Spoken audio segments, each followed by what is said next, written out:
Hi అండి. కాకరకాయ curry చేదుగా ఉంటుందని తినడం మానేస్తారు కదా! ఈరోజు కాకరకాయ కర్రీ చేదు లేకుండా కాకరకాయ పల్లి కారం ఎలా ప్రిపేర్ చేసుకోవాలో చూసేద్దాం వచ్చేయండి. కాకరకాయలు ఇలాగా రౌండ్‌గా కట్ చేసుకొని బాగా వాష్ చేసి అందులో కొంచెం పసుపు, కొంచెం సాల్ట్ వేసి కలిపేసుకొని పక్కన పెట్టేసుకోవాలండి. ఇప్పుడు స్టవ్ మీద బాండీ పెట్టుకొని అందులో ఒక స్పూను ధనియాలు, ఒక స్పూను జీలకర్ర వేసుకొని ఆయిల్ లేకుండా ఫ్రై చేసుకొని ఒక బౌల్‌లో తీసేసుకోవాలి.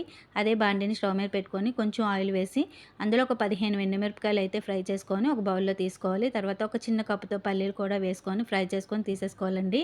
తర్వాత కాకరకాయలు గట్టిగా పిండేసి ఇందులో వేసి వేపుతూ ఉండగా మనం మిక్సీ పట్టేసుకుందాము. ఒక మిక్సీ జార్ తీసుకొని అందులో ఎండుమిరపకాయలు, పల్లీలు, తర్వాత ఇందులో వెండి కొబ్బరి, తర్వాత కొంచెం వెల్లుల్లిపాయలండి మిక్సీ పట్టేసుకోవాలి ఒకసారి. తర్వాత ధనియాలు, జీలకర్ర కూడా వేసుకొని కొంచెం సాల్ట్ వేసి మిక్సీ పట్టేసుకోవాలి మెత్తగా.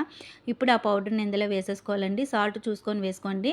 అంతే, చాలా టేస్టీగా ఉంటుందండి. పిల్లలు కూడా తింటారు.